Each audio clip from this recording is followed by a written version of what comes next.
Applications GI Head and ARA. Mr. Sarthak Bansali also enjoys teaching and nurturing new talent. We are very lucky to have him among us. Friends, let's welcome him among us, though virtually. And I would like to state that, friends, whenever you have any query, please raise your hand through Zoom portal. And whenever sir comes across that hand, he will surely respond to you with his apt knowledge. So let's welcome, and I would hold the mic to our today's learned speaker, Mr. Sarthak Bansali, sir. Thank you, sir. Uh, Thank you, CA Joni Jain. Thank you for the introduction.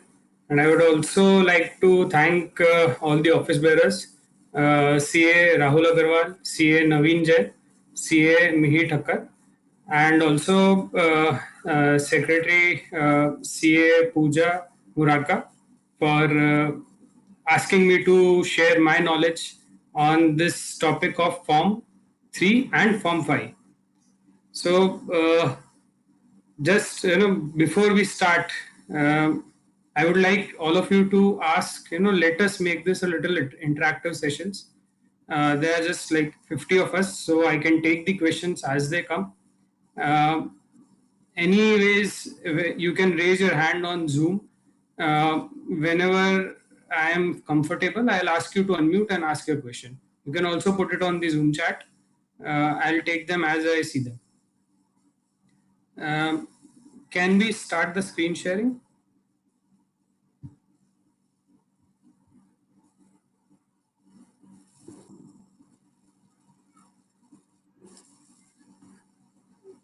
Is this visible? Yes, sir, it is visible. Okay.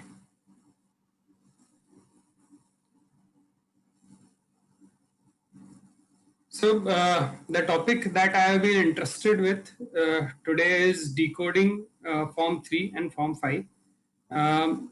It has always been a year since the new amended Form 3 had been introduced, and we have been filing returns for over a year now. So I'm sure all of you are aware of the basics of Form 3. Form 5 also, we have done two Form 5s. 2 years have already passed. The format remains the same. So what I'll be doing is I'll be talking in depth on both the forms, majorly on Form 3 and Form 5. Let's begin with decoding the provisions of Form 3.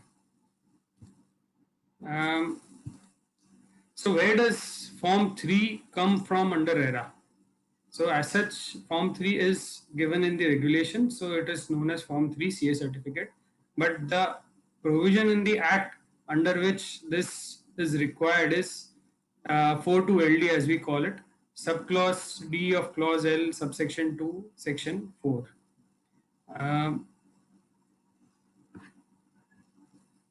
I would request the person who's scribbling not to scribble. पढ़ना में थोड़ा मुश्किल हो जाता है. Yeah, so that 70% of the amounts realized for the real estate project from the allottees shall be deposited in a separate bank account. And then further, that the amounts from the separate account shall be withdrawn by the promoter after it is certified by an engineer, architect, and a chartered accountant in practice. So this is the place from where the requirement of Form 3 arises under the RERA Act. So I'm talking about the Act currently.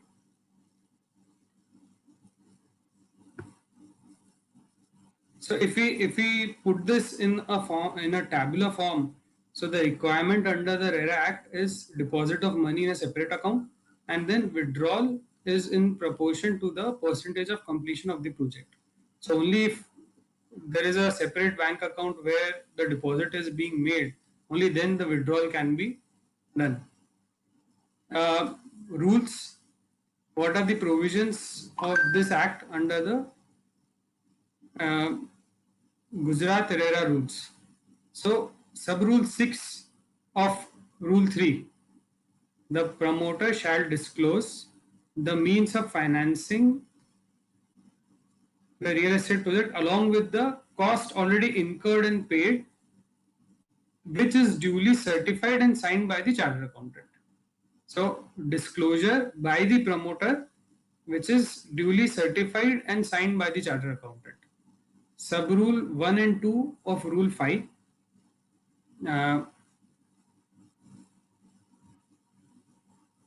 Is the screen visible? Yes, sir, it is visible. Yes, sir. Okay. So, if we talk of sub rule 5, sorry, sub rule 1 and 2 of rule 5, so it talks of whatever amount cost. So, I'm reading from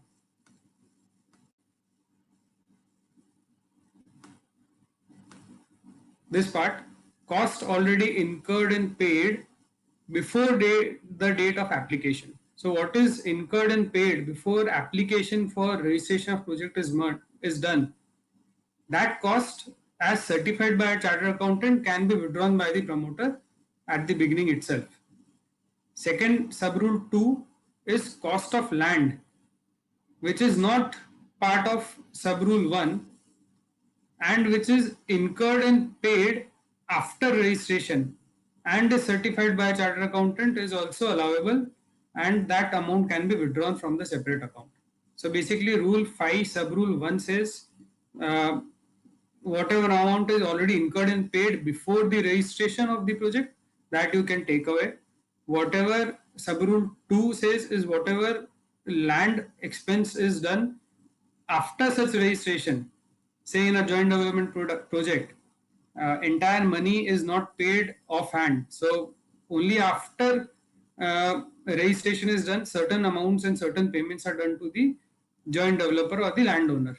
So in that cases, incurred and paid amount can be withdrawn. Sub rule 3 and sub rule 4 of rule 5.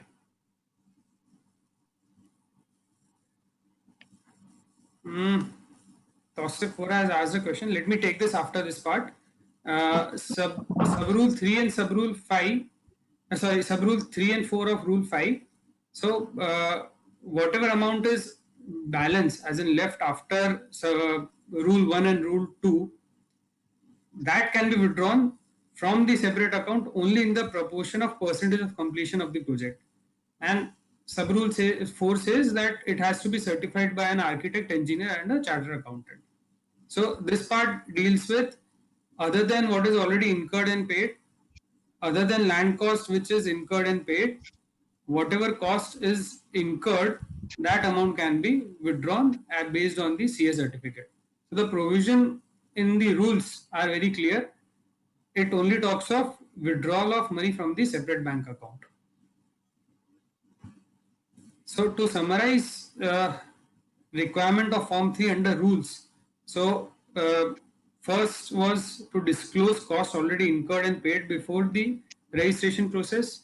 Second was provide withdrawal limit for costs incurred and paid before registration. Third part was withdrawal from land cost based on incurred and paid after registration, and the balance amount withdrawal limit to be provided on the basis of percentage of completion of project until the completion certificate is obtained.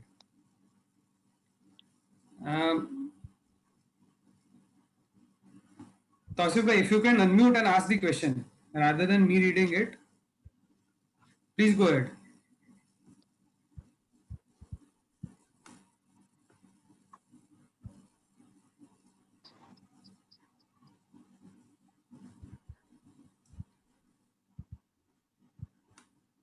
Hello.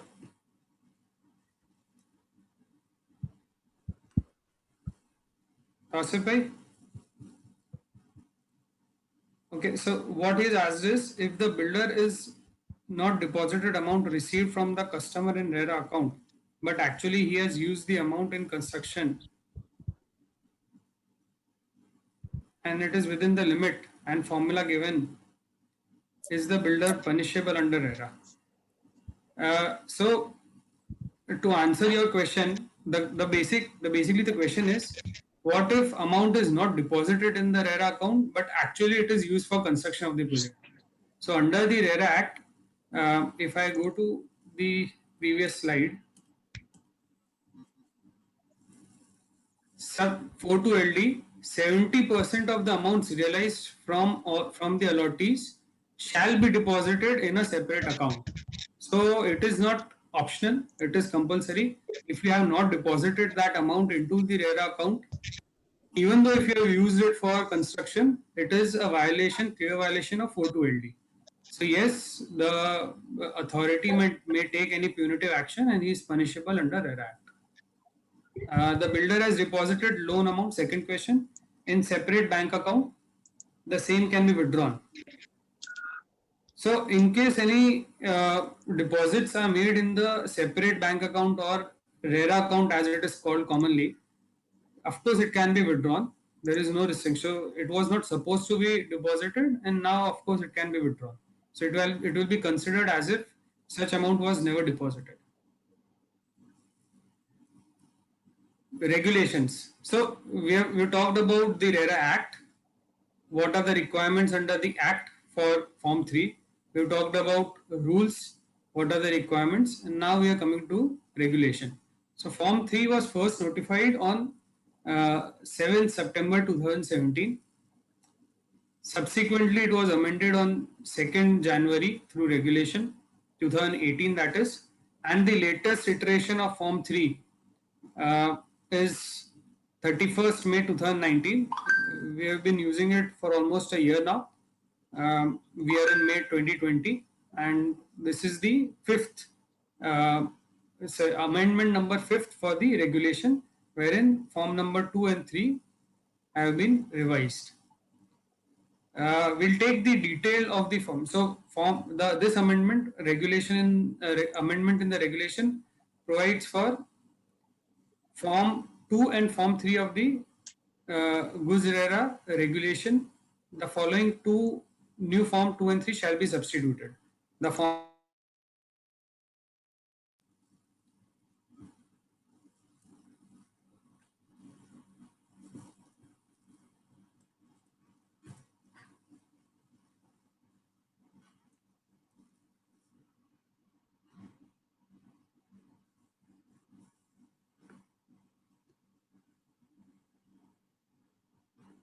So regulation, what the format prescribed in the regulation asks for. So it asks for estimates and incurred and paid for land and development costs, the proportion of cost incurred and paid to the total estimate cost, amount withdrawn. So these are all details that the Form 3 is asking for. The important part, what I have highlighted here, is the red part. So if you look at the chronology, RERA Act asks for deposit in separate account and withdraw. Gujarat rule talks of only the withdrawal, and the regulations have asked for a lot. So first part, it is asking for estimate, which is not required under the Act or the rule. Then it is also asking for project loan lenders details, bank details, estimated receivables of the project, coherence with Form 1 and 2, unit wise carpet area, status, booked in or unbooked inventory, unit amount, what is expected, received from the allottees, date of agreement for sale, encumbrance status, allottee name, KYC, mobile number, parking details. So all of these which I've highlighted as red are basically things that the promoter is required to provide to the authority. It is not those things that a chartered accountant is required to certify. So if you look at it, the Gujarat rules prescribe certain things that a chartered accountant has to certify. Then the regulations have enforced certain other things like estimates, details of carpet area, which are not basically strictly in the purview of a expertise of a chartered accountant. Yet those have been included in Form 3 and have been requested as a certified copy that all of us have to provide. For the format, the authority had also issued a guidance note number 2. So if you look at guidance note number 2, is this file visible?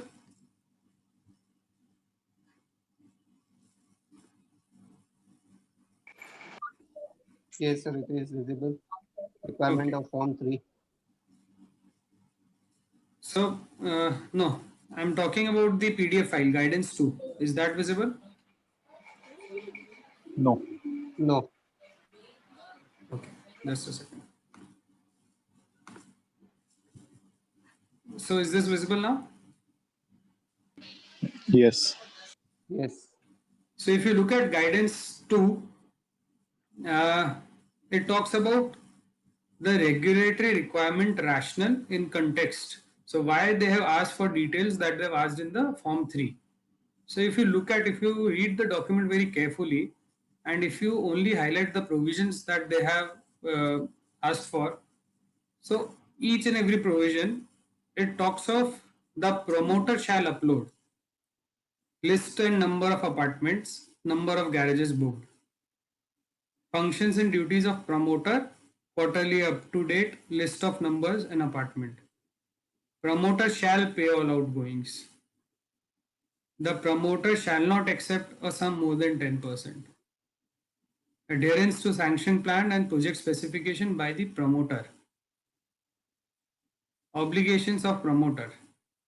So I hope you get the point that the entire Form 3 is based on details that a promoter is required to provide. It may or may not require a chartered accountant certification. However, such regulation has been brought in wherein we are required to certify certain things that are not our domain area expertise. Why I want to highlight this point is for the benefit of all of you, whenever you certify any Form 3, please ensure to write things which you should not certify on, like estimates. Please write a note to that extent. So your note can be in the form of estimates provided in the certificate are as provided by the management, and you do not prescribe to the correctness or say uh, validity of the entire amounts.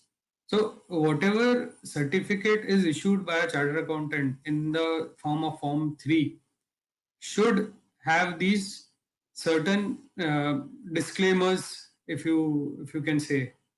Um, that is for your own professional judgment what all you want to include, but as you can see, all of these things are basically part of Form 3 but not required to be certified by a chartered accountant under the act or the rules.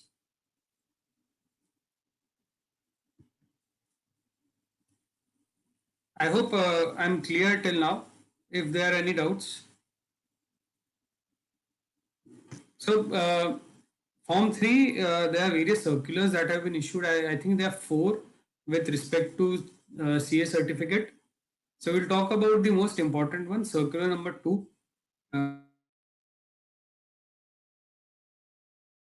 And it talked about very many points.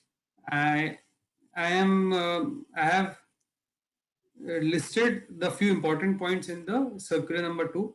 So, indexation of land was allowed.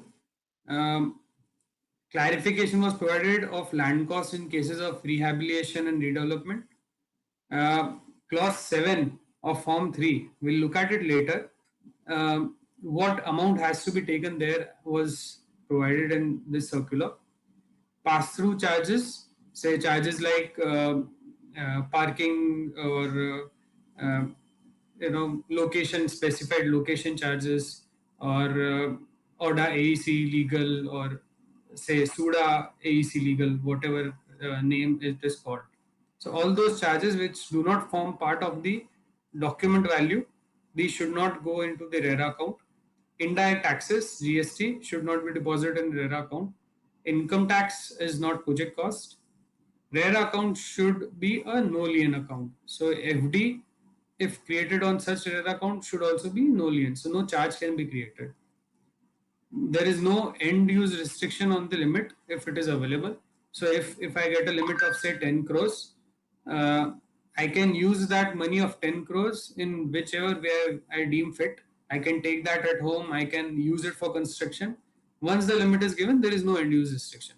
However, it is always advisable to use that money in construction purposes only. Cancellation of bookings, that can be withdrawn from the RERA account, and a CA certificate, that whatever we are issuing is always cumulative since inception. So since the start of the project, details have to be taken in a cumulative form. We'll look at that in detail when we look at the form. Before I get into the detail of what the Form 3 is, which I'm sure most of you are aware of, and the nuances of it, let me briefly go through how Form 3 is being used by the authority. To give you a basic perspective, whatever data you're sharing, how the authority is using that. So, these are slides from the authority's presentation. Uh, Total investment, this is for the entire state of Gujarat. So total investment is 1.97 lakh crores, and the total number of units. So these are all data collated from Form 3 that you and I have submitted.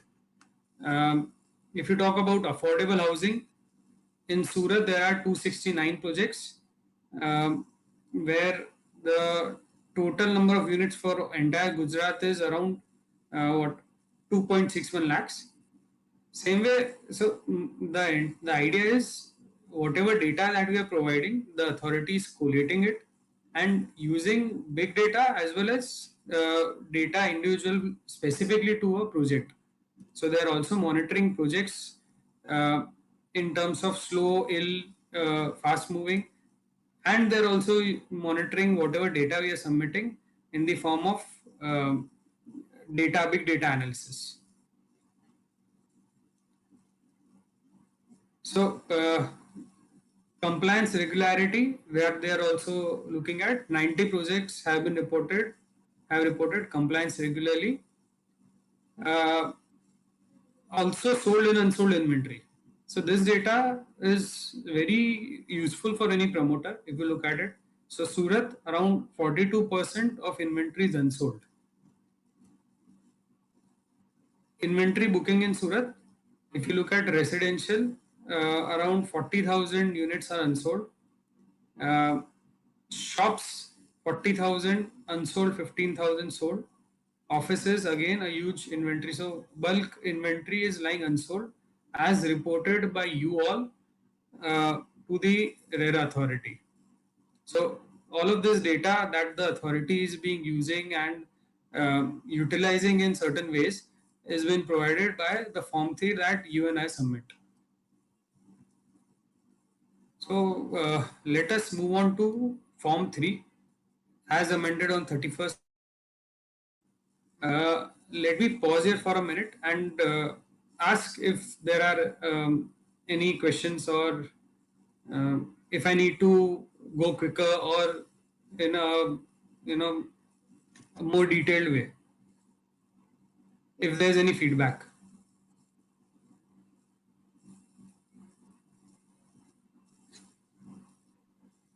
Friends, you can unmute your videos if you want to raise a query.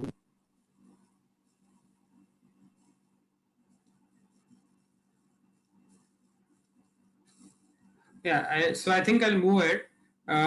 Form 3 under RERA, as I had pointed out earlier, this is the latest iteration. Amendment 5 to the general regulations on 31st May 2019.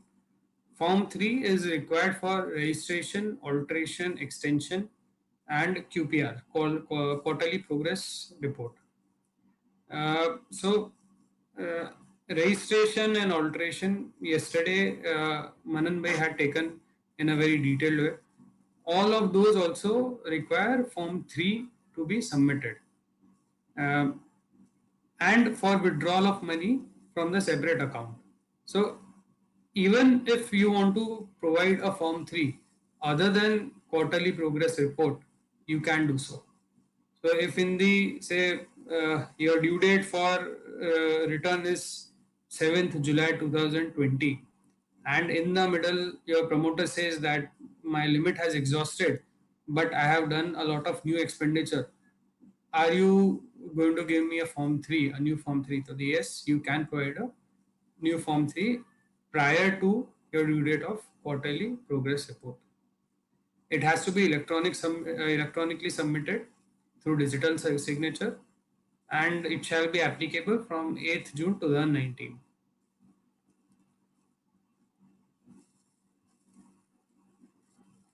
So form 3 format. Uh, this is the basic format. Just to get a feel of it, how many of you are practicing in RERA and have issued multiple form 3? And say, if I can get a general feedback of how many of you would like me to go into the depth, or you're new to the entire field?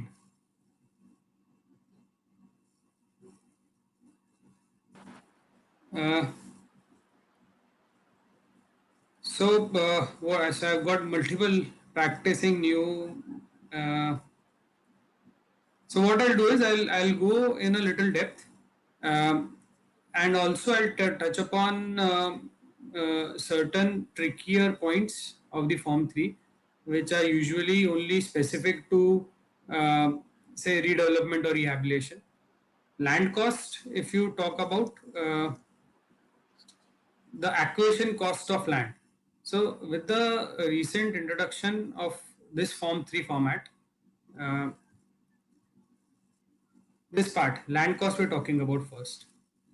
So acquisition cost of land is defined as is to be index cost of acquisition. This is as per circular 2, or prevailing ASR value, circle rate or gentry, whatever you call it. This is as per circular 11, or market value of land lease charges as determined by a government approved valuer. So either of these three you can take. So if you look at the analysis, initially when this circular 2 was brought in, it had an optional indexation of land. So either you could have taken the registry value, or you could have taken an index cost of land at your option.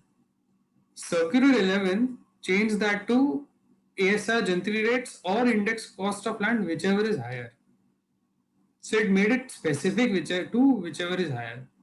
Now this regulation, the change in regulation has left this exercise of choosing any of these value, index cost of acquisition, ASR value, or the market value as approved, as determined by a government approved valuer at the option of the promoter. So uh,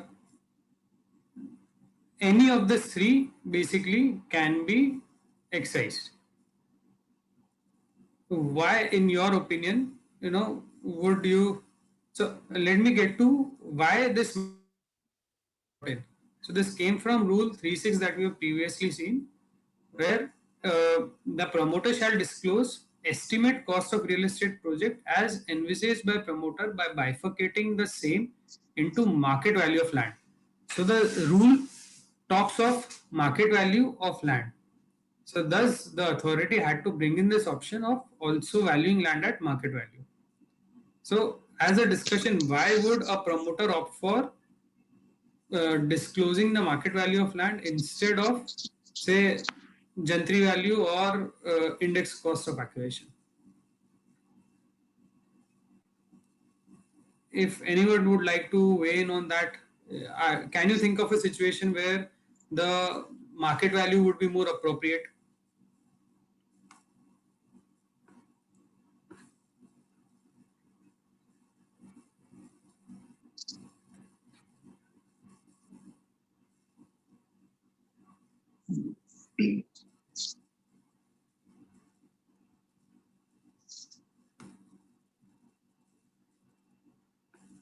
Um, so I think when the land was purchased well before 8 to 10 years before, then it is advisable.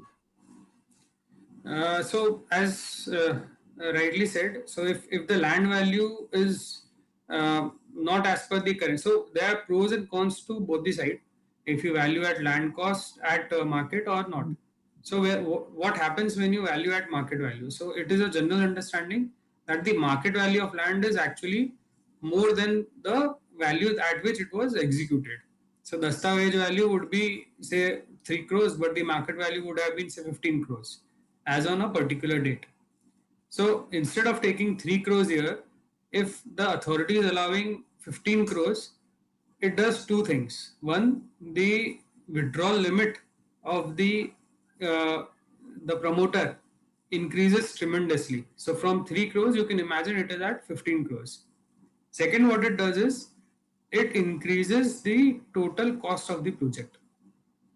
As you all know, the penalties under RERA is basically only in the form of percentage of cost, or say percentage of say 5% of the cost of the project, or 10% of the cost of the project, depending on the offense. So it is basically a two-edged sword. So one place it gives additional withdrawal limit to a promoter by say 12 crores in our example. On the other place, it also increases the total value of the project, and hence in case of any compliance, the penalty that a promoter can face also goes up by those 12 crores. Um, so whenever, as a chartered accountant, whenever you're advising your clients on taking what value for acquisition cost of land, make sure you have all the facts in hand. Make sure what limit and what forecasts are you making for the project, and what limits will be required in the future, and based on that assessment can be made and the advice can be given to your client. I hope land cost is clear. Let's move on to the next part. So the question is, but if I have to show incurred and paid figure, then ideally document figure should come. So what the authority has done through this regulation is allowed you to take uh, market value as incurred and paid. It is not strictly as per our normal accounting practices, but unless you put it as incurred and paid, that amount of say 15 crores, unless you put it there, the benefit of this entire provision will not be available to the promoter. So, in my opinion, whenever you do that, please make a suitable note to that respect. So the market value of land as per the government approved valuer report is so and so. However, the actual incurred and paid as per the books of accounts is only 3 crores. So such suitable disclosures should be made in your certificate. Yeah, I hope that is clear. The next part is to obtain. So this talks about 1(1)(b). This talks about FSI. 1(1)(c) talks about TDR. 1(1)(d) talks of stamp duty. So whatever FSI is being paid to the say planning authority, SUDA in your case, if it's a Surat project, that amount has to be provided here. Acquisition cost of TDR. So if the promoter is purchasing additional TDR over and above the FSI, that amount can be mentioned here. Here, one thing I would like to point out is whenever you are putting figures for TDR, make sure the TDR is actually used for the project. So in few cases, what we have observed is TDR is being purchased in the firm and it is not used in full, and it is further traded, which is actually not part of the project cost. So you should take care while when you are certifying TDR, always make sure that it is actually utilized in the project. If you want to check how to if you want to see where the utilization is there, that a little technical you'll have to get, and plans and approved layout plans you'll have to check. But you can obviously take the help of your engineer or architect but utilization of TDR should be checked. Um, Explain in detail. The question is explain in detail what FSI and TDR is. So I don't know how much justice I'll be able to give this because it's a very detailed thing. Um FSI basic is the basis is the floor space index. So whenever you buy a plot of land, there is a attached few, yeah. So FSI, whenever you buy a plot of land, there is a attached allowable floor space index that you're allowed to construct. Say the FSI is 1.8. So on a plot of land of 1000 square meters, 1.8, so 1800 square meters is what you are allowed to construct. Further, there is certain additional chargeable FSI that the planning authority allows. So how this is done is based on various factors that you will have to refer the GDCR. So it's area, zoning, um, size of the road where the plot is attached. So all of those give you how much FSI and infrastructure. So if there is a metro line or if there is BRTS, then the FSI is additional. So all of those are different rules. We are not getting too much into it. For the accounting purpose, what you need to understand is uh, there is something called FSI, which is already provided by the permissible FSI or already provided with the land. Then there is also additional or chargeable FSI.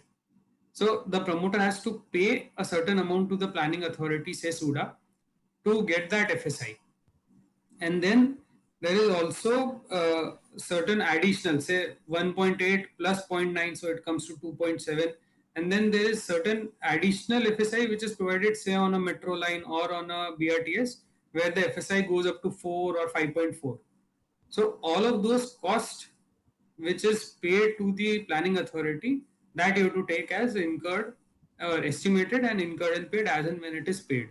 So Ahmedabad, typically they allow 25% down payment and then 8 installments for 2 years. So quarterly installments. So all of those you have to factor while making estimates. I'm not aware what Surat does, but here an installment system is allowed.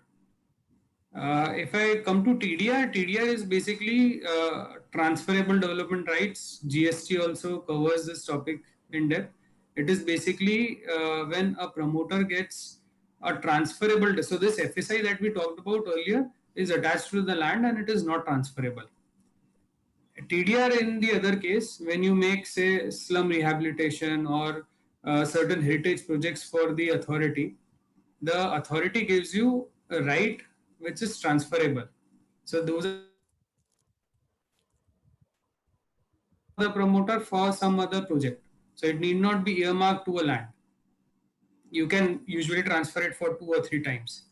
So if in your project you feel that the FSI available, say 1.8 plus 0.9, 2.7 is not sufficient, and 500 square meters construction, if you do more, the profitability of your project goes up tremendously, then you can approach any other promoter and buy those rights from such promoter. These are typically contracts, and in the form of documentation you'll see contracts signed between these two parties. Also you'll find in the terms of, if you talk of audit or sorry certification evidence, you'll find the planning authority also issuing such transferable development rights certificates. So whatever the value of the contract is, say for 500 square meters, a contract is done for 80 lakhs. So such 80 lakhs can be put in estimate, and when it is paid, it can be incurred and paid. I hope FSI and TDR is clear to an extent. It is one topic which is which you'll have to read to understand. I cannot put it in a 2-hour seminar. It will take hours and hours to understand. Um, Coming to point 1.1b, that is amount payable to state government or competent authority for stamp duty transfer charges. So whatever dastavej you do, the registration charges, the stamp duty, if you're doing a development right, a development agreement, all of those stamp duty charges, all of those you have to put in this column. Land premium, this is typically where the local authorities provide, land, like usually in the case of UP or, particularly Noida. So not so much as we can see in Gujarat. Usually this column is unused. It is land premium payable as per ASR for redevelopment of land owned by public authorities. When public authorities give you a land for development. Moving on to point number F. So 11F. This is usually very typical. Under this redevelopment and rehabilitation schemes, what happens is if there is a joint development or a redevelopment, a society is being redeveloped into, say, society of 18 units, redeveloped into a society of 30 units. So, and the old allottees are coming back to the same society. So, what will be the cost that you allocate to land? Because you're not paying a single rupee for the acquisition of land. You will eventually be giving them those units back. Probably you might give them some gift money or some rent, but other than that, no amount is being paid for acquisition of land. In such cases, this 11F will come into play. So it talks about estimated construction cost of redevelopment. This is as per the engineer. So whatever the engineer certifies as estimate for redevelopment, this amount you have to put in here. Against that, what is the actual cost of construction of redevelopment building? So if it is demarcable, a separate entire building is made for redevelopment, then you can put the actual cost of such building. Or if it is not allocable, then suitable basis can be taken. It can be carpet area, built up area, whatever you deem fit. Whatever you do, just make a note of it. All the parameters, as long as they have some logical basis to it, it is acceptable. So what they have done with this amendment is, in case it is a redevelopment scheme, they give you a applicable yes or no option here. So if you click on this, if you put a tick on this, the entire 1F section will get opened up, and then you can fill in the detail. 1F3, so cost of clearance of land and all other encumbrances. So this will include your gift money or rent payment or transit accommodation, whatever your additional amount you're paying to the landowners, original landowners, those amount you can put it, and the cost of ASR linked premiums. So all of those premiums, charges, security deposit, all of those. So although security deposit, maintenance deposits are mentioned here, I would advise against it if it is in the form of deposit and returnable deposit. So those should not form part of the cost of the project, but rather it is a deposit which will be returned in due course, say 2 year, 3 year, whenever the project completes. So all of this make up the land cost. Moving on to the development cost. 2A1 basically talks of estimate cost of construction. This figure comes directly from Form 2. So if you look at the format of Form 2, it gives estimate cost of construction by engineer. Say there's a certification by the engineer which puts the project construction cost. Let me repeat, project construction cost at 100 crores. So that figure, when you input in Form 2 in registration or wherever, that gets auto fetched and auto populated here. So that figure will not be able to change. Form point number 2A2 is the actual cost of construction for the amount that is estimated by the engineer as per the books of accounts. So the engineer is estimating for the construction of building, say 100 crores is the cost that is going to come in through the entire duration of the project. The chartered accountant will verify the books of accounts. He will look at, say, what are the material costs, what are the labor costs, and based on those, he will put the actual cost of construction incurred as per the books of accounts in this incurred and paid column.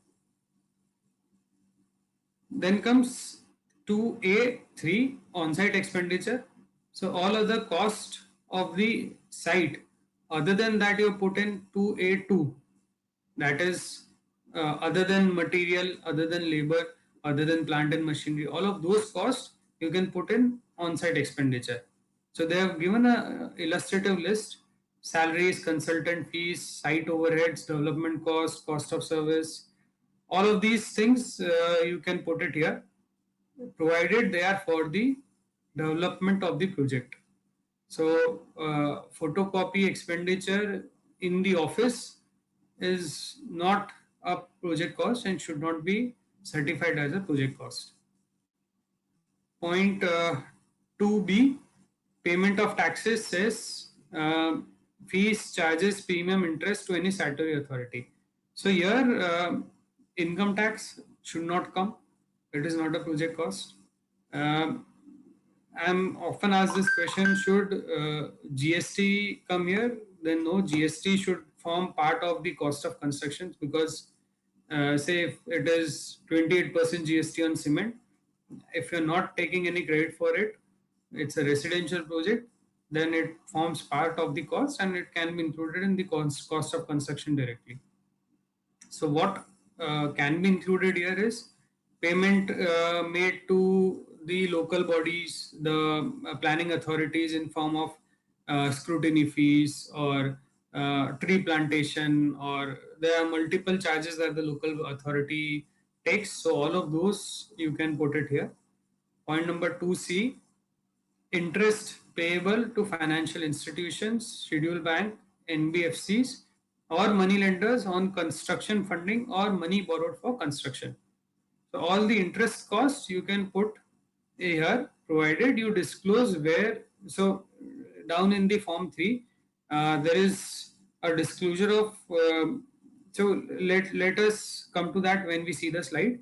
But all the interest costs you can estimate and put in the incurred and paid cost here. So this basically development cost. This entire part forms is the total of this forms part of the development or cost of construction. So land cost and development cost, if you put together, you get the estimate cost of real estate project.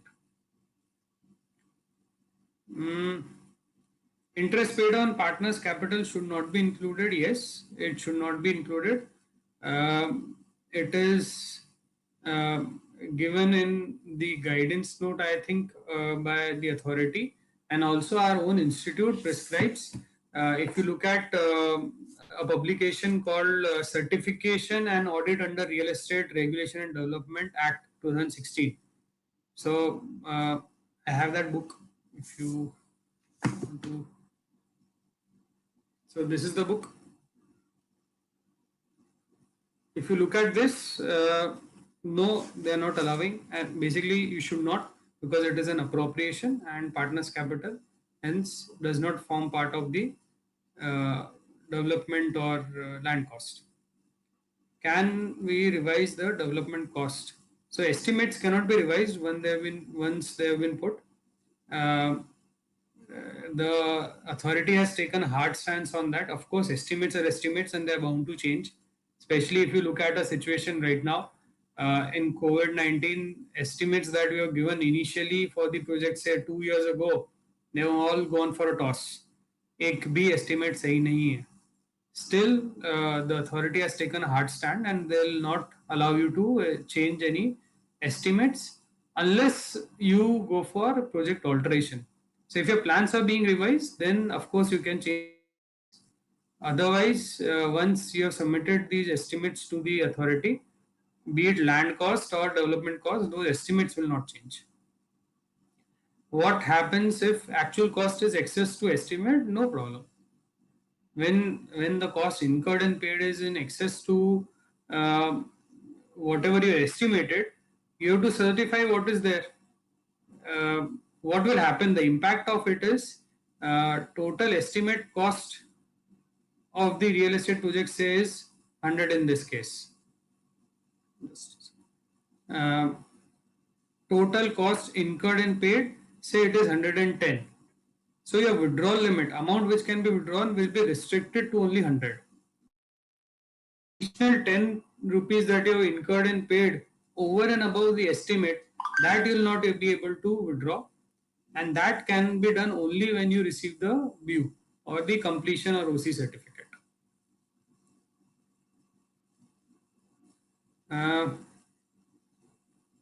Moving on, point number 4, percentage of completion. Percentage of completion of construction work. This is as per the architect certificate. This does not have to be, it is not applicable until the quarter end is being filed, where it is usually 100%. Proportion of cost incurred on land. So this will give you a percentage proportion of cost incurred on land, and so to the total estimated cost. Point number 6, amount which can be withdrawn from the designated account. So that is same as amount incurred and paid. Point number 3. Point number 7. So circular 2 talks about this point number 7 also. So whatever amount that you have withdrawn from the RERA bank account till the date of this certificate, that amount you have to put here. Say in this case we have taken as 14. So amount which can be withdrawn. So now please note, this certificate is a cumulative certificate. So every time you issue the certificate, it has to be from the beginning of the project. So up to date 60 rupees cost had been incurred and paid. From the RERA bank account 14 rupees had been withdrawn. So the balance, that amount that can be withdrawn from this account is 46 rupees.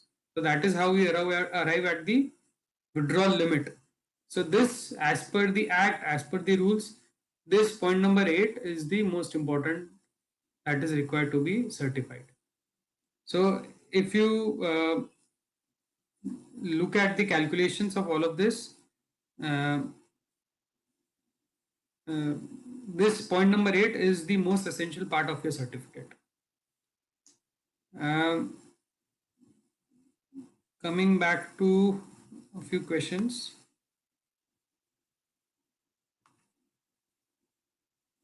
At the time of application, we have not considered the GST component in residential project, but with effect from 1/4/19, the credit is not allowed in GST.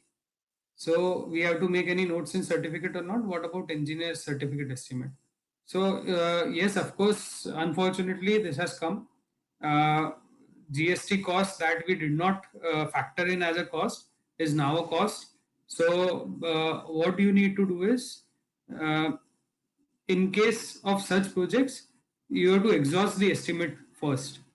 Still, if such estimates are going way above, then you can write a note to the authority justifying why they should allow change of your estimate, or why they should allow revision or addition in the estimate. So you're not asking to reduce the estimates, you're asking to increase the estimates. In this case, that case, the authority on case to case basis may, so I have not come across any case where they have, but I'm just saying they may allow for increase in the estimate revision. What happens if the actual cost is less than the estimate? It is okay, sir, no problem. If it is less, then it is okay. It will not give any impact on any of the other things. Should we need to check all physical copies of invoices of cost of construction? So, ideally you should, but I don't think it is practically possible to check unless you are also an internal auditor for such firm. Physical copies of invoices of cost of construction and other expenses you cannot possibly check. For that, it is very important to take a management representation letter. You may work on profit and loss. I've seen chartered accountant working on profit and loss. I've seen them working on trial balances. I've seen them working on individual ledgers.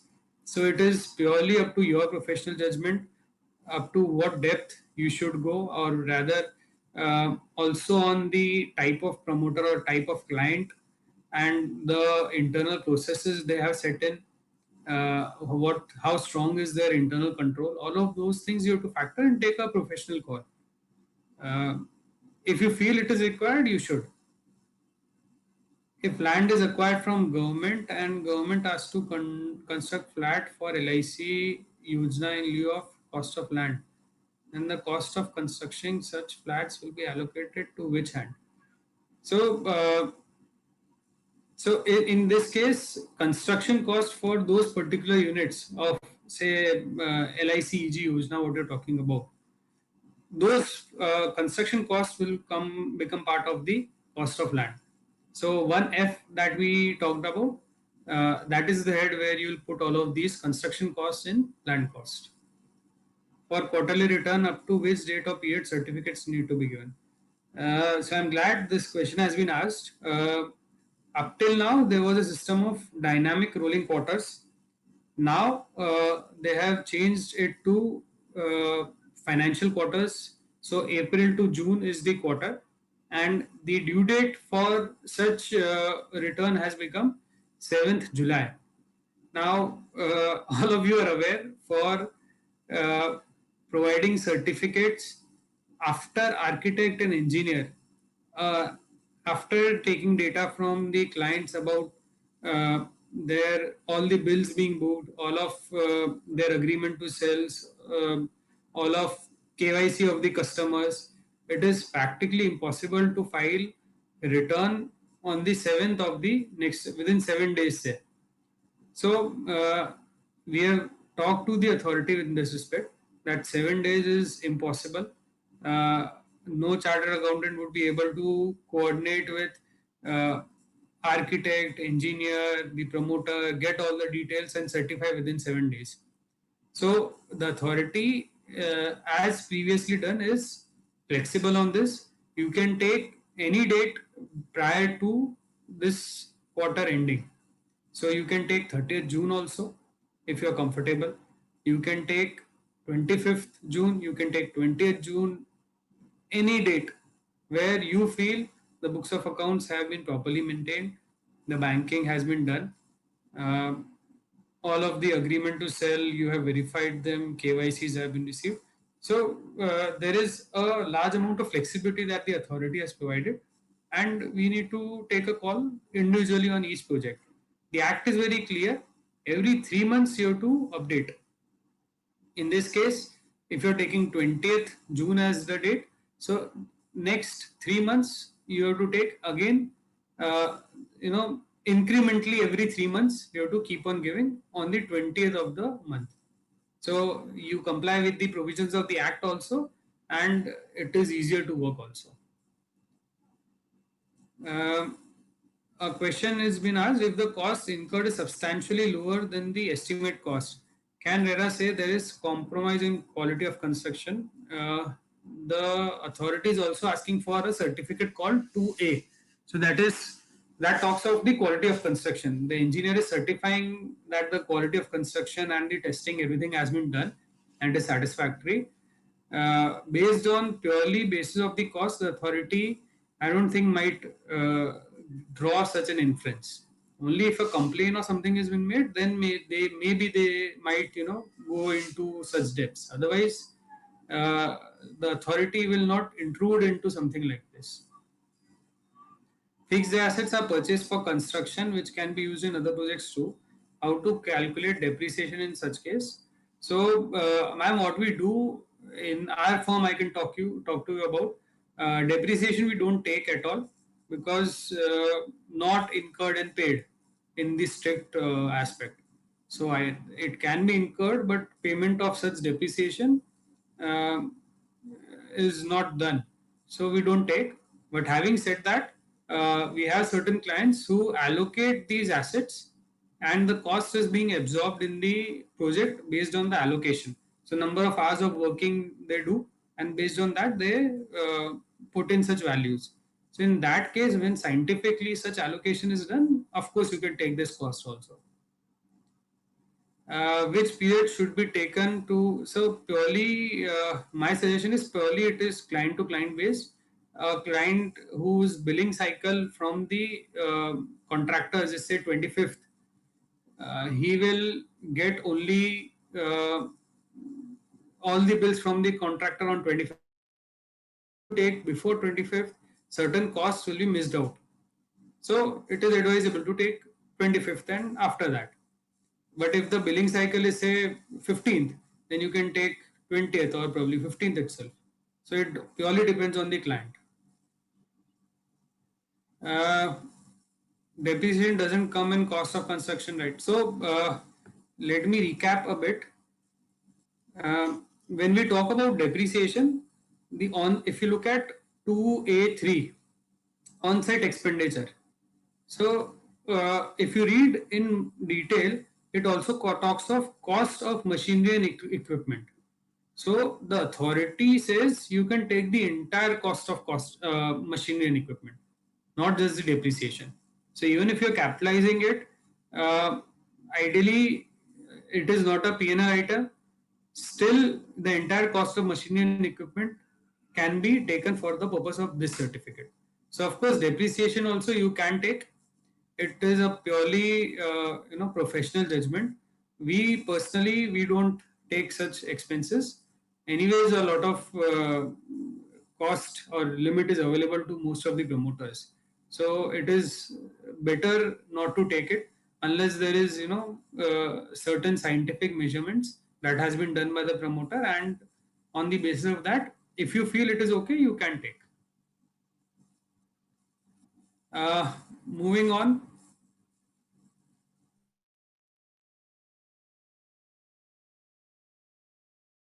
To various institutions, if you are showing interest expense here, whatever interest expense you are showing, the details of project loan and lenders has to be shown here.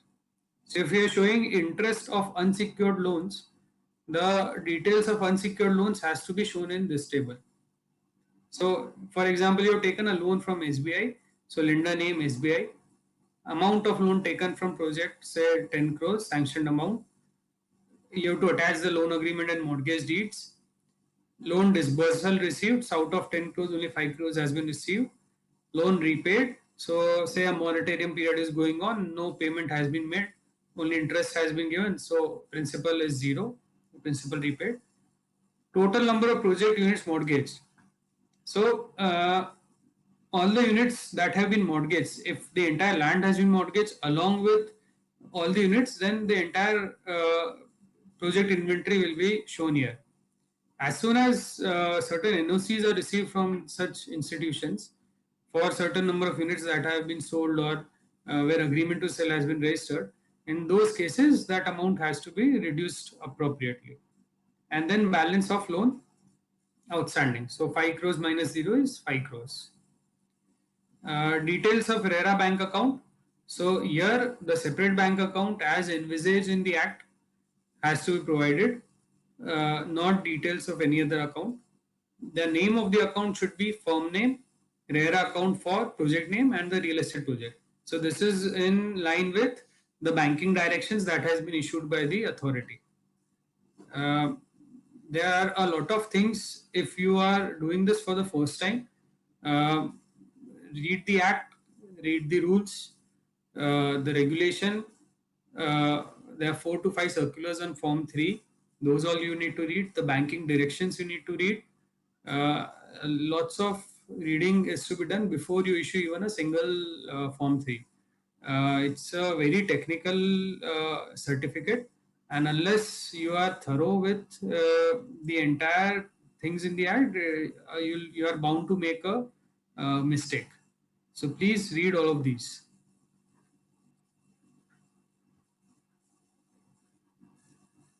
Another question, material purchase and payment is made, but construction is not started. Then such cost should be considered in Form 3. So if the material is not issued to construction, in such case, our own institute says that such cost should not be considered as a project cost.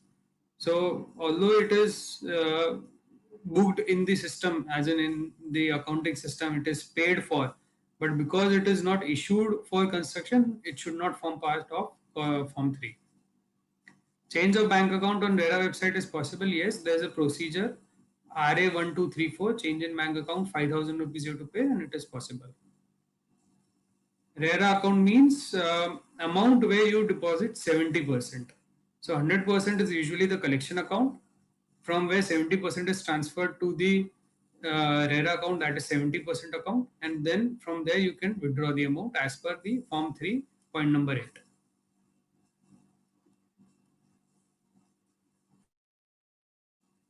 Guidance note that issued with respect to details of project loan and lenders. I'm sure you can all read this. I'm skipping this part. It is very simple. Interest is to be certified. If it is certified, then all the details are required to be disclosed. Unsecured, secured loan, both have to be disclosed. Even if there is no encumbrance, such borrowing, if interest is taken, then such borrowing has to be disclosed. And again, in the guidance note, as one of you asked the questions, interest on partners' capital must not be considered as part as it is own capital. This is additional information. This is part of Form 3 itself. All of this is auto-populated. Important part here is point number 5. Amount to be deposited in designated account. So if the estimated balance cost to complete is less than is greater than the estimated sales proceed that is yet to be received, then instead of 70%, 100% is to be deposited. This point is also important for Form 5. We'll come to that. Just to recap and repeat, if your estimated balance cost to complete, जितना खर्चा करना है in the future, is greater than what you are estimated to receive from the allottees, say 50 रुपए का खर्चा करना है और आने वाला है 30 रुपया, then instead of depositing only 70%, 100% needs to be deposited.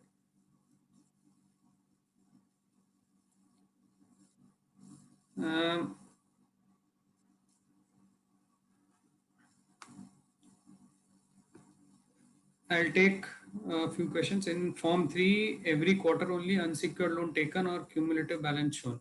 So interest you're taking unsecured, interest on unsecured loan you're taking cumulatively. So details have to be provided for from the beginning of the project up to your cutoff date.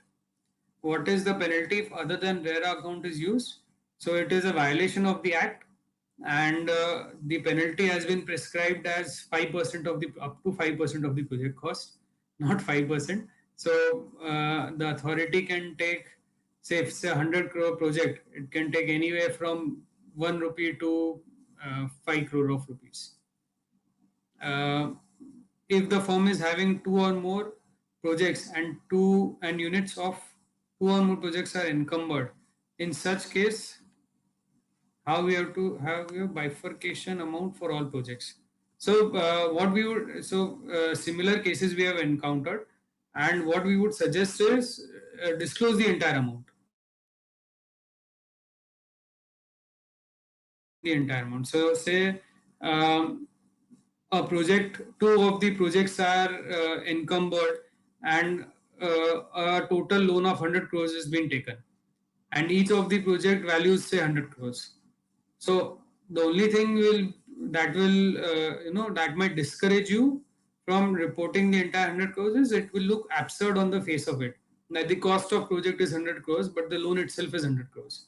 But in case the authority asks, you can always justify that because the allocation is not being, so interest allocation you are making, of course, but the value, so sanction amount and the value of loan disbursed, all of those you can show the entire amount, or if you are able to bifurcate it suitably, you can do that. Interest on partners capital is cost, so no, I have answered that. It is not part of cost of construction.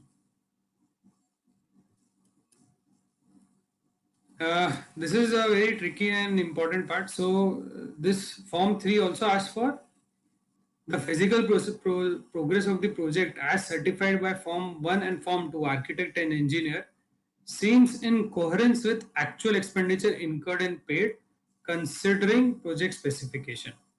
So, as a chartered accountant, you have to express your opinion on Form 1 and 2. So, yes or no is the only thing that you're supposed to write. Uh, if there is a variation, then details of such variation, the reasons for such variations, you have to take from the promoter and provide. So you're not supposed to give the reasons. If there is a non-coherence, strictly speaking, then in such case you have to take on no, and the reason you have to take from the promoter and provide in the certificate. So here one point I want to highlight is notes to certificate. Notes are your best friends, use them. Uh, Lots of things you are certifying which are not strictly in the conventional accounting or your area of expertise. You are certifying certain non-revenue items, say capital items. You are certifying estimates. You are certifying land costs which are not actually incurred and paid but are based on market value. So a lot of things you are doing which are not conventional at all. The authority is asking for, so and they're allowing, so we're doing it. But whatever deviations you feel you are making from the normal accounting practices, please make sure you write notes to that.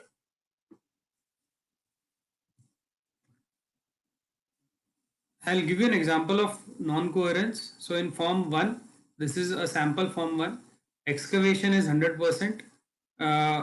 Basement and plinth is 25%. So if there are 3 basement and 25%, you can assume that the project is not even at the ground floor. It's somewhere at -2 or -1 as per the architect. The engineer, however, says that out of 3 crores of construction cost, 2.72 crores has been already incurred, and so incurred in this case. So around 91% of the total expenditure is done. And as per your books of accounts, it is somewhere around 40 lakhs. In such cases, you should report non-coherence, and the reason should be asked from the promoter. Moving on to the format of the annexure. This is the format of the old annexure. I'm not going into that. We'll directly move on to the new annexure. But in the annexure, unit-wise inventory details. A101, which is the usage is residential. What is the carpet area, area of exclusive balcony? Is it booked or unbooked? If it is booked, what is the unit amount as per, say, allotment letter or agreement to sell? If it is unbooked, what is the estimate amount that it is expected to go for? How much it is, how much amount is received? How much amount is received? Just a second.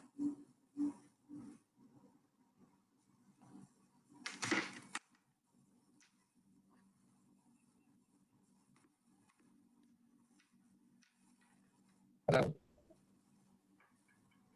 Hello.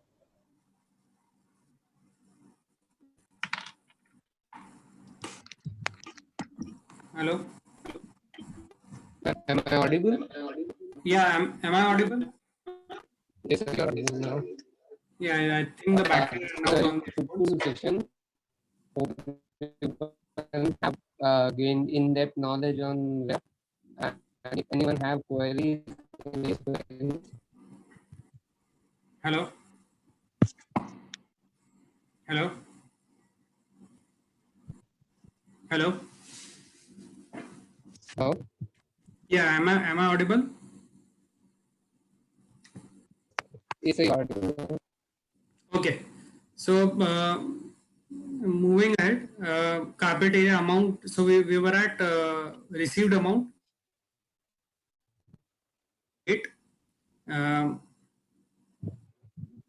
The next part of the annexure. So this is what is majorly required to be given by the promoter to you, verify them, and then fill in the details. So date of agreement to sell, if any, if the agreement has been registered. So we are talking about registered agreement to sell. Encumbrance status, Whether any encumbrance is there, yes, so it is no encumbrance created or released in case NOCs are received. Allottee name, KYC type, unique KYC ID, and mobile number of allottee. In case of redevelopment, it is yes or no. So these are the fields of the annexure. All of this, we'll see how we have to fill in, what details you have to verify. It will come down further in the slides. So very important to define roles when you're certifying a form 3, what has to be taken from the promoter and what you have to verify. So very quickly I'll go through all of this. This entire amount estimated promoters or auditors experts.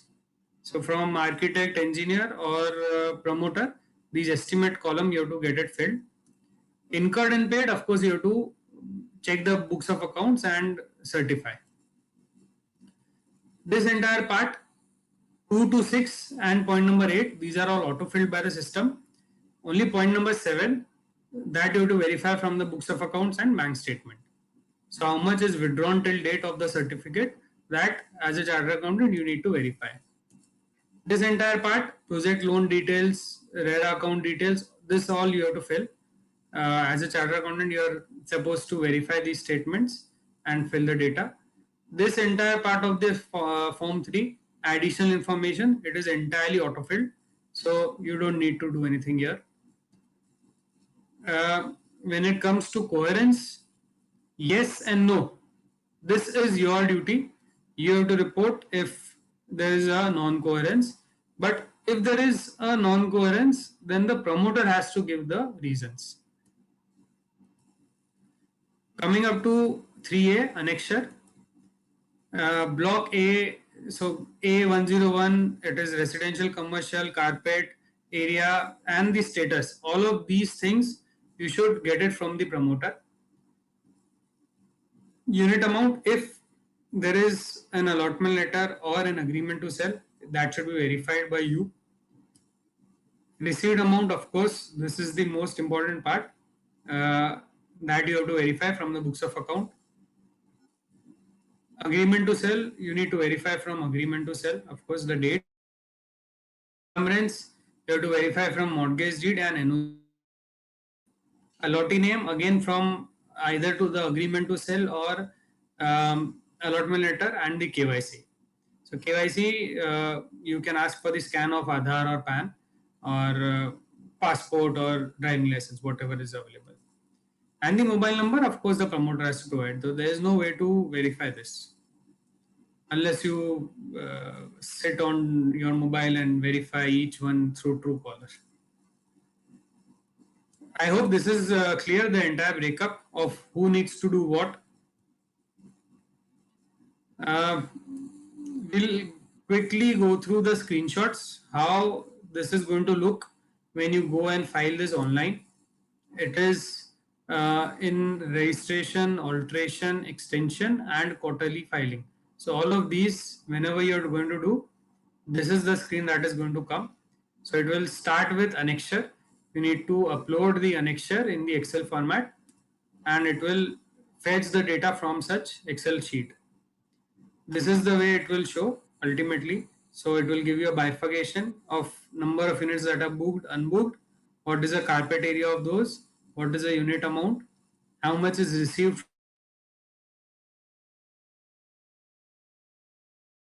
proposed garages, covered and open parking, and what is booked. So while precautions, if there is error in row number 1, it means row number 2 of your Excel needs to be updated. So whenever there is an error, this is a issue usually with all of us. Whenever the system shows an error in row number 66, then go to your Excel sheet and check row number 67. So that is where your error will be. Number of units should be same as, so these are all basic precautions. The number of units should be same as commencement certificate. Amount received, of course, should tally with ledger balances. AFS should be registered, or SATA cut as it is known there, should be registered where amount is greater than 10%. Mortgage units cannot be more than total units. and allottee name should be same as in allotment letter or agreement to sell. In case of joint allotment, any one of all the first allottee name can be given. This is the certificate itself, the land cost part. So estimate and incurred and paid, all of these details you have to fill here. Once you have submitted the certificate for the first time for registration, subsequently this entire estimated column will be frozen. Then you will not be able to change this. The only change that you can do in subsequent filings after the first filing is in the incurred and paid column B. If you tick on this applicable, all of these fields shall become open. Development cost, this amount, column A, this comes from form 2 autofilled, you cannot change this. Actual cost you have to put input here. The total of this comes to okay, this is example where if you tick on applicable, all of these fields will become open. This is the other part of the certificate, development cost.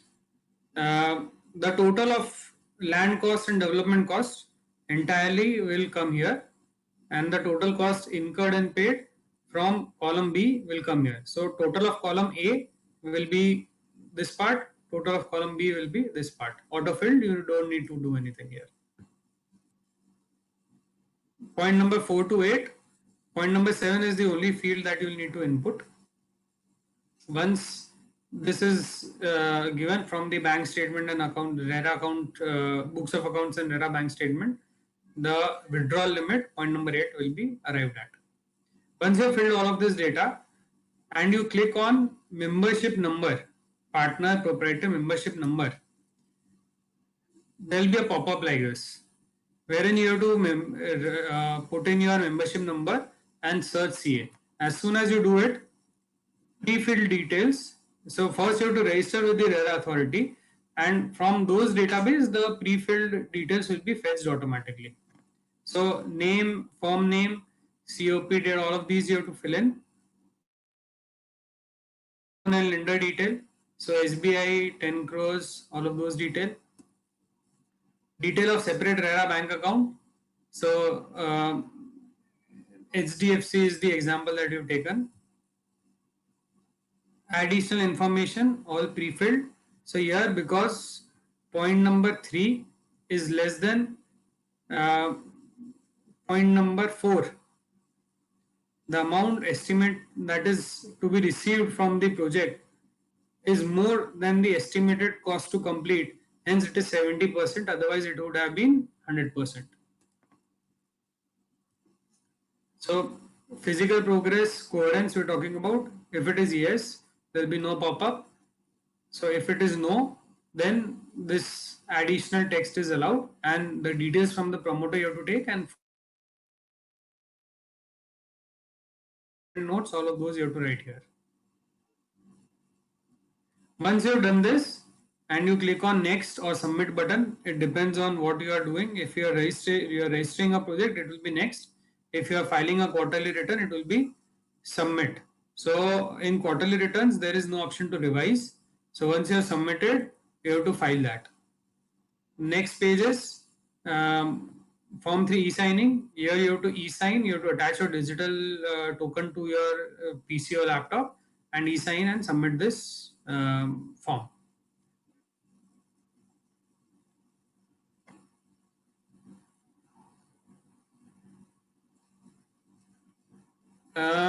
I want to register to RERA Authority as CA, but I have not received membership certificate. Is there any other way? Membership number is what they're asking for compulsorily. So that you'll have to check with the RERA Authority. I'll rush through it now because it's already 4:30. Technical guide. This is the book I am talking about. This technical guide is an institute publication and you can get it. I'm not going in detail.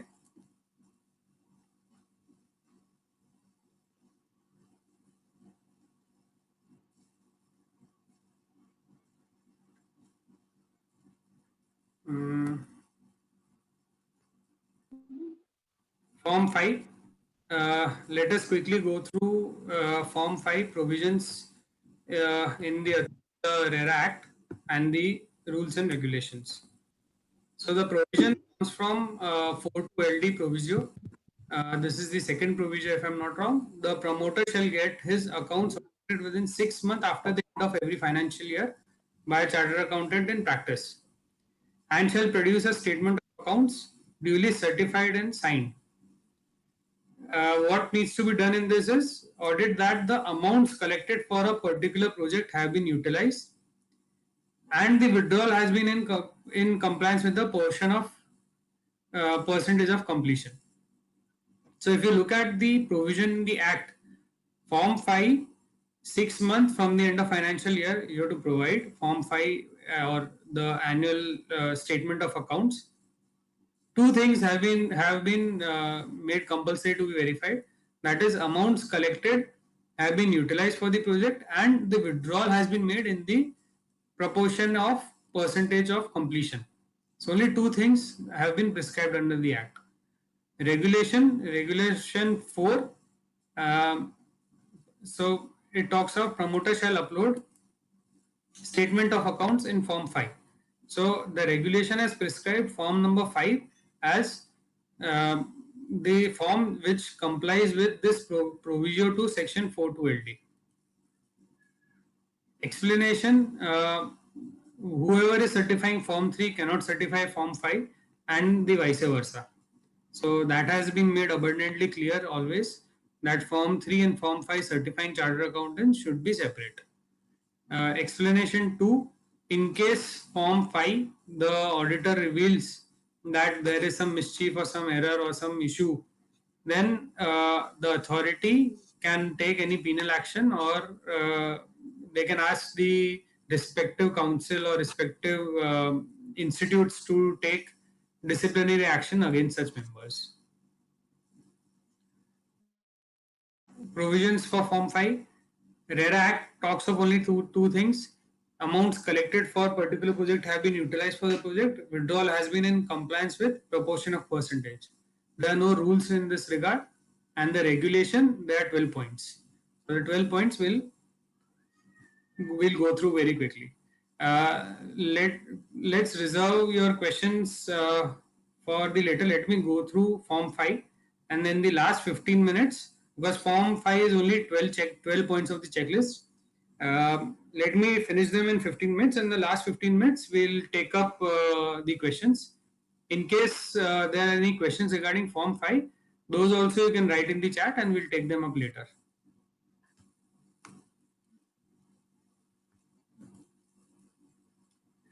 Moving on to Form 5 applicability. The applicability for financial year 17 and 18. Let us not go into that. It gave a leeway for projects where 31st March, prior to 31st March, the project was registered, but quarter end was filed before 30th September 2019. So, in such cases, the projects where quarter end was filed, Form 5 was not required to be submitted.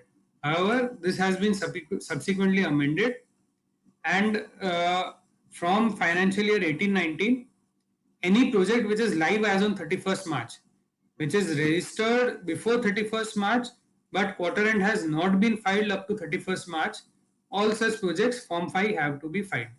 So this is the only important point you have to remember.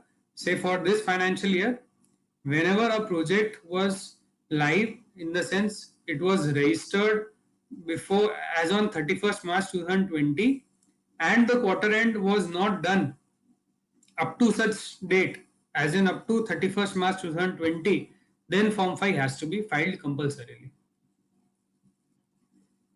Understanding the form, just a second.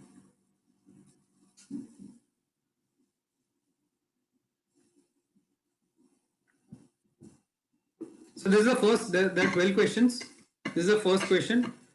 Whether separate RERA bank account has been opened as envisaged in the Gujarat. So this is talking about the RERA account, the separate bank account as envisaged in section 4.2 LD. whether it was operational and was made known at the time of application for registration of RERA bank account as RERA bank account. So at the time of application, you need to submit details of a RERA bank account. So were they given at the time of application or not? So it's simple yes or no. Most of the projects, yes will be given. Um,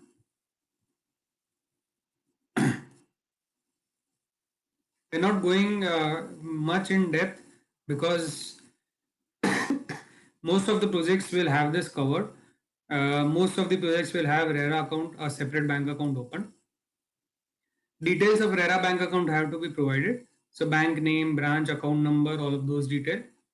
Opening date, date as on say if the project was registered before the start of the financial year. So opening balance as on 1st April 2019 and closing balance as on 31st March 2020. So all the deposits and all the withdrawal during the entire period has to be provided here. In case there is a change in bank account, there's an option to add the number of bank accounts. So details of 2 accounts have to be provided. If there are multiple, as in 3, 4 bank accounts have been changed, all such details can be provided. Details of have to be verified from the bank statement or passbook. In case this question number 3, in case of change in RERA bank account, whether due approval and due process was followed. So the process is RA 1, 2, 3, 4. There are 4 forms. So first form change for application, RA1, RA2 is to be provided by the banker of the existing bank. RA3 again provided by the promoter, where confirmation letter for change is given, and then RA4 by the new banker. So this process has to be followed. 5,000 rupees fees has to be paid, and the bank account has to be changed. So the auditor, in this case, Form 5 person certifying, has to verify if this due process has been followed or not. Question 4, whether any of the Form 3 issued during the certificate period mandated deposit of 100%. So if you remember Form 3 additional part, there was 70 and 100% written. So in case 100% was written, if the estimate amount of cost incurred to be incurred in the future was greater than the estimate receivable from allottees, in that case 100% was to be deposited. If such cases are there, then it has to be reported.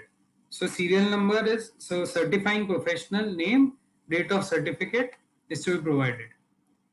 So point number 5 of additional details provided, estimated balance cost to complete is greater than the estimated receivable of the project. In such cases 100% has to be deposited in RERA account, and such things have to be reported in Form 5. Question number 5, whether the required proportion of money collected from allottees of the project units are deposited in RERA bank account. So this talks about whether 70% of the amount received from all the allottees in the entire financial year has been deposited in RERA bank account or not. So this is, I think a question had come up with respect to this. So in case deposit has not been made in the RERA bank account, the person certifying Form 5 will declare it here. So it will the person has to provide the period from which such deposit has not been made and the amount not deposited.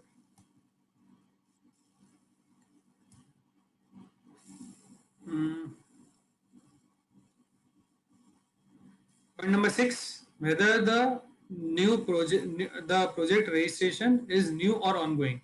So these were for at the time of applicability of form of RERA. Initially when it started, the projects which were already underway were registered as ongoing projects. So if you look at any project, if you go on the website, you will get all of these details if it is new or ongoing. You can also take the application form from the promoter. So new and ongoing projects, you will be able to find out from there. In case of new registration, whether any booking was taken prior to project registration. So section 3 does not allow any promoter to market, sell or book any unit before registration of a project. So here date of application of registration should not be considered, but the final grant of registration should be considered. Before such date, booking should not have been taken. If it would have been taken, then such details have to be reported in 6.2, number of units, amount and total consideration. Question number 7. Whether all amounts withdrawn from RERA bank account were within the withdrawal limit as certified under Form 3. So point number 8 of Form 3 gives you withdrawal limit. So all the withdrawals made from RERA bank account are within that limit or not, that you have to find out and write. If no, then excess withdrawal amounts have to be reported. Format is of the question number 8 of 12. So this talks about fixed deposit, whether any fixed deposit were created from the RERA account. If yes, whether they were as per the banking directions and whether lien was created or not. Mostly in very few, only I think 2 or 3 of the project have seen such fixed deposits. Mostly promoters don't keep money in the RERA bank account. If the withdrawal limit is there, they withdraw it and they utilize it for any purposes. Question number 9, whether there has been any instance of receipt of consideration in excess of 10%. So this is a very important, and the most of the work in Form 5 has to be done here. So very important point. I'll take a little more time in explaining this. This talks of amount received in excess of 10% without entering into registered agreement to sell. So I'll take 3 cases.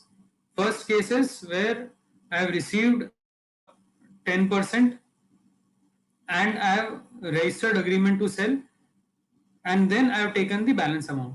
So this is a clear case. You have not violated any act, so nothing has to be reported. Second case is where I have taken say 11%. I have not registered the agreement to sell. Subsequently, after taking that 11%, I have registered on 31st March 2020. So before the end of the financial year itself, I have rectified the mistake and I have registered the agreement. Third case I'll take where up to the date of audit, say, or Form 5 certification, the agreement to sell has not been registered. So the third case is simple. There is a clear-cut violation and the agreement to sell has not been registered, so it has to be reported. The only case that remains is point number 2, where within the financial year or before the date of audit itself, the mistake or the non-compliance has been rectified. So the question has been provided in such a way that even such cases you have to report. So if you look at point number 9.1, unit amount, total consideration, amount received in excess of 10% till registered ATS is executed, which means today on say 12th of May, I have taken 11%, and tomorrow I am going to register the agreement to sell. That 1% that additionally I have collected, I need to report it here, even if the very next day I am registering the agreement to sell. So I've seen a lot of chartered accountants, the practice is different. If the compliance is done within a day or 2, or if it is done within the financial year, they are not reporting. But please understand, this is a registered document. The amount that has been received is also mentioned in the registered agreement to sell.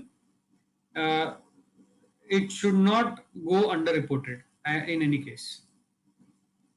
Point number 10,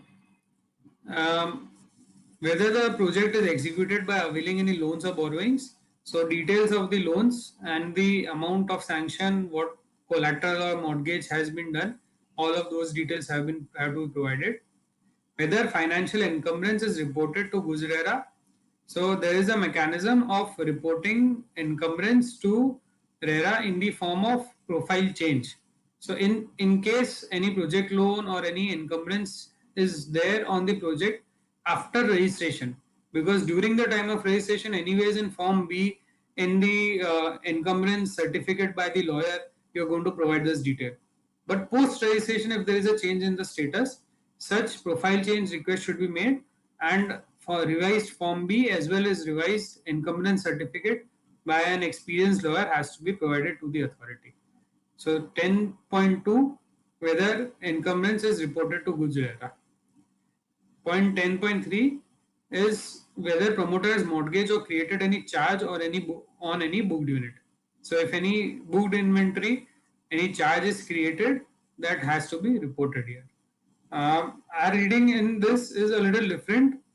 This comes from a section from the in the RERA Act which says that in case agreement to sell is registered, then in that case mortgage cannot be created. And even if such mortgage is created, the allottee's right will not suffer. I think that is the section from which this question has been asked. In any case, we have to report what is there. Point number 11, whether any discrepancy is noticed in Form 123. So, if there are any mistakes which are apparent from Form 1, 2, and 3, and if you find it is there, then you may report. I have not come across even a single chartered accountant who has put in a yes and then reported something, because as professionals we understand that there might be certain errors, but unless it is very deliberate and very grave in all senses, such things are usually underreported. Question number 12 is any other things. So you can write notes or any other details that are not covered in point 1 to 11. It also asks, Form 5 also asks for balance sheet, profit and loss, which are to be, and cash flow statements, which are to be attached along with this Form 5. I'll open up this for question answers. If you have any questions, you can unmute and ask. I might have missed a few questions.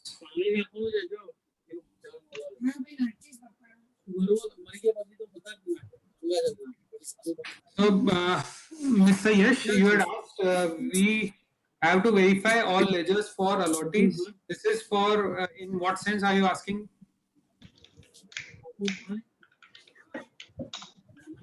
Is this for Form 3 or Form 5?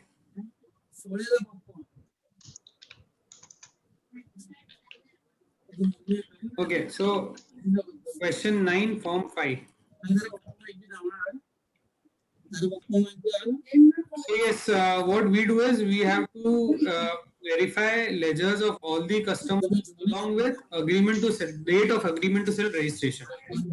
So yes, it will require a lot of effort if the number of allotments.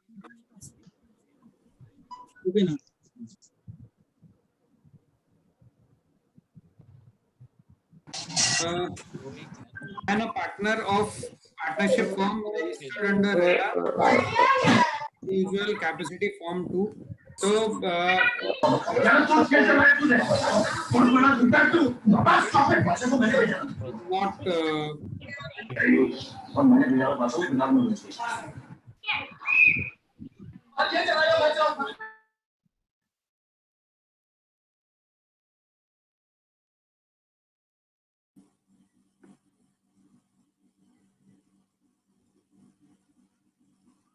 yeah. Are there any other questions? Yeah. In which case cash flow applicable to Form 5? So cash flow is cash flow that you make for under any other statute. So probably proprietorship, partnership will not have those, but a private limited or limited firm will have cash flows that are being made, and those you can upload. There is no requirement of making a cash flow specifically to submit to RERA. Only if you are making them as per some other statute, you can submit them.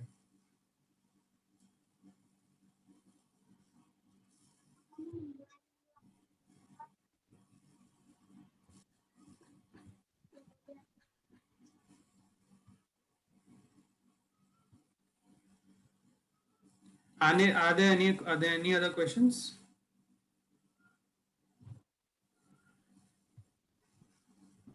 Hello Yeah.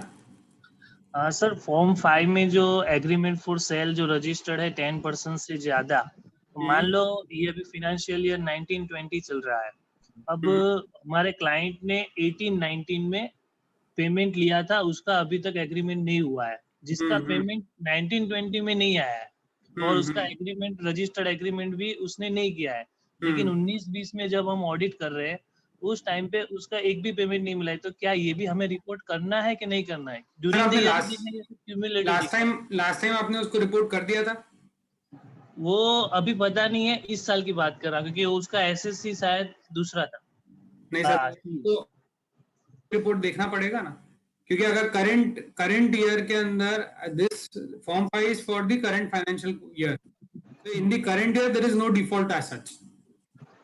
It's already reported in the last financial year, last form 5, then you may not have to report such cases.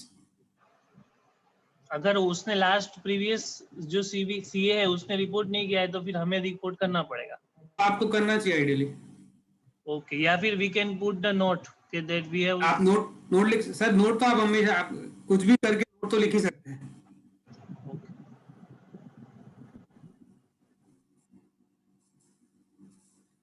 Necessary clarification is required to be given, वो that you should in such, and especially in such cases जहाँ पर अपने को पता है there is an issue or there might be an issue, so such cases of course a note from your end should be done. Sir आप थोड़ा advice कर सकते हो मींस ऑफ फाइनेंस जो अभी सर्कुलर नया आया है 25 करोड़ के अबाव जो भी प्रोजेक्ट्स है उसको एप्लीकेबल है, उसमें क्या पता करना है sir? Sir all the data are certified, we are just estimated figure, तो we have referred the SA 33400, तो which kind of note we can put in the certificate? Sir उसके अगर आप पढ़ोगे ना तो उसके अंदर से आपको सारी नोट्स मिल जाएगी। ओके, ऑलरेडी 2 अपेंडिक्स गिवन, तो आपको फॉर्मेट मिल गया है ऑलरेडी, और जो ऐसे इन लोग ने ऐसे ही जो निकाला है दैट इज सो एग्जॉस्टिव कि उसी के अंदर से आपको आपकी 90% ऑफ द नोट्स मिल जाएगी। It is talking about all the estimates, forecast को हम लोग सर्टिफाई नहीं कर रहे, सब कुछ उसमें लिखा हुआ ही है। अगर आप वही सारी लाइंस अगर आपके सर्टिफिकेट में पेस्ट भी कर दोगे कॉपी करके तो भी it will be sufficient.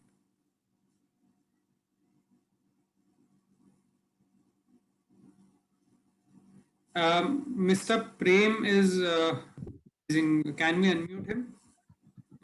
Sir हम रेरा में प्योरली प्रैक्टिस करते हैं और हमारे पास ऑलमोस्ट 40 to 50 क्लाइंट्स है, बट अभी जैसे आया कि भाई कि 30 जून तक का डेटा देना है और आपने बोला कि 10-15 दिन तक अपने एडजस्ट कर सकते हैं, लेकिन अगर हमारे पास 40-50 प्रोजेक्ट है तो उनका सर्टिफिकेट एक साथ बनाना आर्किटेक्ट इंजीनियर का, इसका कुछ आएगा सर क्लैरिफिकेशन या फिर आपकी जो सिचुएशन है, हम लोग भी यहाँ पर 2-4 कंसल्टेंट्स हैं जिनकी सबकी यही सिचुएशन है। स्टाफ इंक्रीज करना पड़ेगा सर, और कोई ऑप्शन नहीं है। उसमें क्या होता है सर, वो खाली वो 15 दिन के लिए स्टाफ इंक्रीज करो, फिर वो 2 महीने 3 महीने ऐसे ही बैठे रहना पड़े, ऐसा होता है। हाँ, so that is an issue, but the authority has already taken this step. इन लोग का क्या है, RERA 2.2 is also under development, so I think also they are going to implement this entire part. So ultimately how to manage our resources is not the concern of the RERA authority. What they want is better reporting, and they might have changed this system which was working very beautifully because there were certain issues in reporting. I'm not sure कि क्यों change किया इन लोगों ने, system was working, उसमें कोई issue नहीं था, promoters के ऊपर भी कंप्लायंस बर्डन कम था, एक प्रोजेक्ट कोई एक टाइम पे आता था, दूसरा कोई दूसरे टाइम पे आता था, बट अगर चेंज किया है तो definitely it might be because of certain issues they might have been facing in compliance और एनालिसिस ऑफ डेटा और something like that. Anyway sir, जो we have to change with the regulation, the regulation will not change for us. Oh, sure sir, I know. Thank you.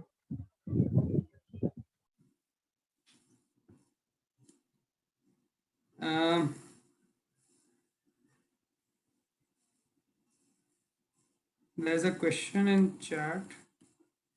I want to register to RERA authority as CA, but I have not received membership certificate.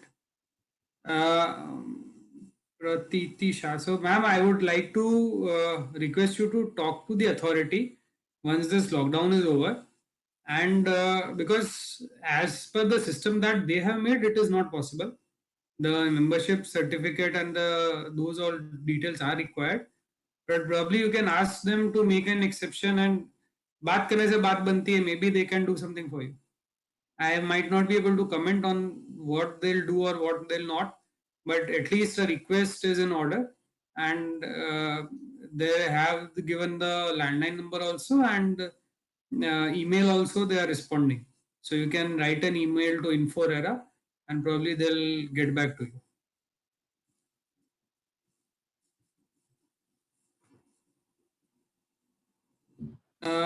Is RERA working right now in COVID? Yes. So RERA has been working since 20th of the last month. Of course, not on full strength, but they are working. धीरे धीरे काम हो रहा है. Money received from allottees received to be deposited in RERA account, or it can be deposited in bank account and transfers. So amount that is received from the allottee, only 70% needs to be deposited in RERA account. So you can deposit it into what banks are doing is they are making a trinity of accounts. So they make one account which is called the collection account, where all checks have been deposited. Then they make another account which is RERA account, which is auto linked to the collection account. So whenever a check of say 100 rupees is deposited in collection account, an auto sweep of 70 rupees is done to the RERA account. So to answer your question, you can deposit it in any account provided that immediately 70% of that money is being transferred to the RERA account.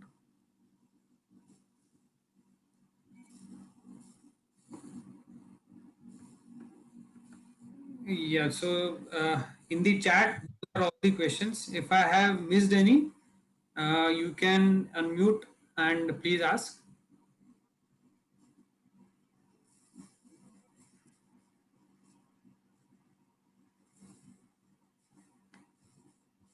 Ask few questions, friends. And has their queries, they can put their queries right now.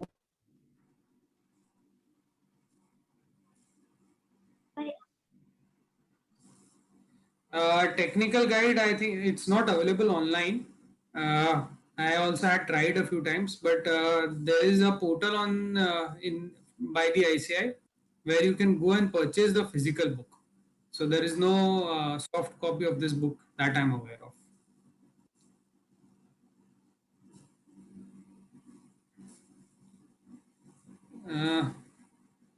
Please share PPT and other data. Okay, I'll share the PPT. Other data, I'm not sure of what is required.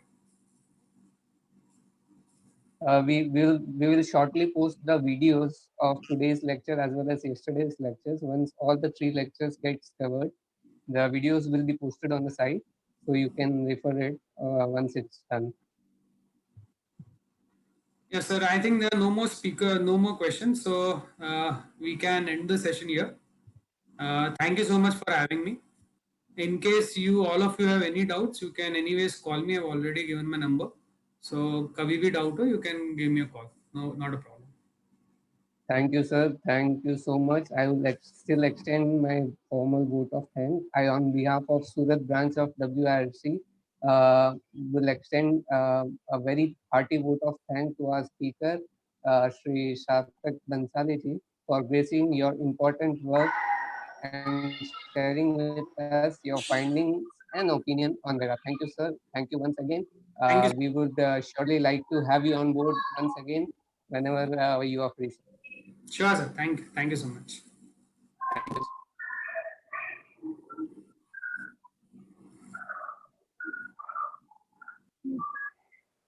Bye bye.